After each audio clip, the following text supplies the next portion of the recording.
మరి ఈరోజు ఏదైతే పులివెందులలో అలాగే ఒంటిమింట్లో జరుగుతున్నటువంటి జెడ్పీటీసీ ఎలక్షన్స్ ఒక చారిత్రాత్మకమైనటువంటి మలుపు తీసుకోబోతుంది. గతంలో ఎవరైనా సరే పులివెందుల్లో నామినేషన్ వేయాలన్నా లేకపోతే ఎలక్షన్లో పోటీ చేయాలన్నా ప్రాణాలపైన ఆశలు వదుకునేటువంటి పరిస్థితి ఉండేది. అలాంటి పరిస్థితి ఉండేది. కానీ ఈరోజు ప్రజాస్వామ్యబద్ధంగా ఎలక్షన్ అక్కడ జరిగింది.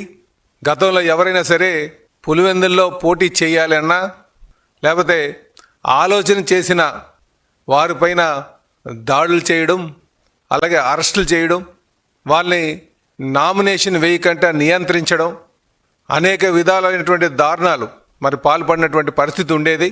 కానీ ఈరోజు ఆ పరిస్థితికి భిన్నంగా స్వేచ్ఛగా నామినేషన్ వేసి ఎలక్షన్లు జరుగుతున్నటువంటి సందర్భం మీరు గమనించాలని చెప్పి ఈ సందర్భంగా తెలియజేస్తున్నాం.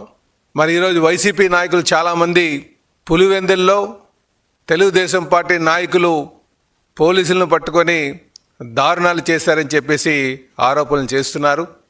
అలాగే ఎలక్షన్ కమిషను తెలుగుదేశం పార్టీకి అనుకూలంగా వ్యవహరించిందని చెప్పేసి ఆరోపణలు చేస్తున్నారు. ఇందులో ఎటువంటి వాస్తవం లేదు. ఎందుకంటే ఎలక్షన్ కమిషన్ సంబంధించి ఎవరైతే ఈరోజు స్టేట్ ఎలక్షన్ కమిషన్ ఉన్నారో వారు నీలం సహాని వారైతే వైసీపీ గవర్నమెంట్లో వచ్చినటువంటి కమిషనర్ గారే వారే ఈరోజు వరకు కూడా నడుపుతున్నారన్న సంగతి మీరు గమనించాలని చెప్పి తెలియజేస్తున్నా. కనుక తెలుగుదేశం పార్టీ కమిషనర్ని తీసుకొచ్చి పెట్టినటువంటి పరిస్థితి అక్కడ లేదు అన్నది చెప్పడం మా ఉద్దేశం అని చెప్పి తెలియజేస్తున్నాం. అలాగే టీడీపీ ఇంకా ఎంపీ అవినాష్ రెడ్డి గారు మాట్లాడుతూ తెలుగుదేశం పార్టీ ఏజెంట్లుగా మేము అవకాశం కల్పించాం, కానీ ఈరోజు మా ఏజెంట్లకు ఎవరు కూడా కూర్చునేటువంటి అవకాశం కూడా లేదని చెప్పేసి లేనిపోయినటువంటి ఆరోపణలు చేస్తున్నారు. మేము ఒకటే తెలియజేస్తున్నాం, మీరు ప్రజలకు చెప్పాల్సింది గత 30 ఏళ్ళుగా మీరు ఏ రోజైనా సరే ప్రజాస్వామ్యబద్ధంగా ఎలక్షన్ నిర్వహించారా? ఏ రోజు కూడా అసలు ఎలక్షన్ అనేదే జరగలేదు. అన్నీ కూడా ఏకగ్రీవంగా చేసుకున్నటువంటి సందర్భం మీరు గమనించాలని చెప్పి తెలియజేస్తున్నా.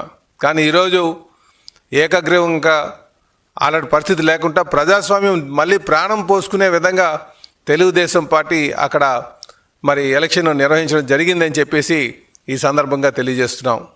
అలాగే మేము తెలుగుదేశం పార్టీ అంటేనే ప్రజాస్వామ్య విలువలకి ఎప్పుడు కూడా మద్దతు ఇస్తూ ముందుకు వెళ్ళేటువంటి పార్టీ. కనుక ఈరోజు ఏదైతే ఒంటిమిట్టలో జరుగుతున్నటువంటి జెడ్పీటీసీ ఎలక్షన్ కావచ్చు, అలాగే పులివెందులో జరుగుతున్నటువంటి జెడ్పీటీసీ ఎలక్షన్ కావచ్చు, చరిత్రని తిరగరాయబోతుంది. ఈరోజు ఆ రెండిట్లపైన కూడా తెలుగుదేశం ప్రజాస్వామ్యబద్ధంగా గెలవబోతుందని చెప్పి ఈ సందర్భంగా తెలియజేస్తున్నాం. అలాగే ఈరోజు మీరు నామినేషన్స్ ఎంతమంది వేశారని చూస్తే పులివెందులో 11 మంది వేశారు, అలాగే ఒంటిమిట్టలో 11 మంది వేశారు. ఇవన్నీ కూడా వైసీపీ లక్కీ ఫిగర్స్. గతంలో ఏ రోజైనా సరే పులివెందుల్లో నామినేషన్ వేసేటువంటి పరిస్థితి ఉందా అని అడుగుతున్నాం. ఈరోజు 11 నామినేషన్లు పడ్డాయంటే ఇదే ప్రజాస్వామ్యంకి నిలువెత్తు సాక్ష్యం అని చెప్పేసి ఈ సందర్భంగా తెలియజేస్తున్నాం. అలాగే అక్కడ ఎక్కడ కూడా ఎవరిని ఏ ఓటర్ని కూడా భయభ్రాంతులు గురి చేసేటువంటి పరిస్థితి కూడా లేదు. కేవలం వీరన్నీ కూడా వైసీపీ నాయకులు చేస్తున్నటువంటి ఆరోపణలు మాత్రమే అని చెప్పేసి తెలియజేస్తున్నాం. అందుకే మేము మొదటి నుంచి కూడా చెప్తున్నాం, పులివెందుల్లో ఈరోజు స్వేచ్ఛగా ముందుకి ప్రజలు వస్తున్నారు. పులివెందుల్లో ఎటువంటి దారుణాలు కూడా ఎటువంటి భయభ్రాంతులు లేకుండా ప్రజలు స్వేచ్ఛగా వచ్చి ఓటు వేశారని చెప్పేసి మేము తెలియజేస్తున్నాం. కనుక రేపు జెడ్పీటీసీ ఎలక్షన్స్ రిజల్ట్ వచ్చే నాటికి మీరు అద్భుతమైనటువంటి రిజల్ట్స్ చూడబోతున్నారు. తెలుగుదేశం విజయకేతనం ఎగరబోయిపోతుందని చెప్పేసి ఈ సందర్భంగా తెలియజేస్తున్నాం. అయితే ముఖ్యంగా ఈ మీడియా ద్వారా ప్రజలకు తెలియజేసేది, అక్కడ ఎలక్షన్ కమిషన్ మీద చేసినటువంటి ఆరోపణలు కావచ్చు, లేకపోతే ఓట్లు రిగ్గింగ్ అని చెప్పినటువంటి ఆరోపణలు కావచ్చు, ఇందులో ఎటువంటి వాస్తవాలు లేవు. కేవలం ఓటమి పాలైపోతున్నారనే భయంతోనే ఇలాంటి ఆరోపణలు చెప్తున్నారని చెప్పి ఈ సందర్భంగా తెలియజేస్తున్నాం.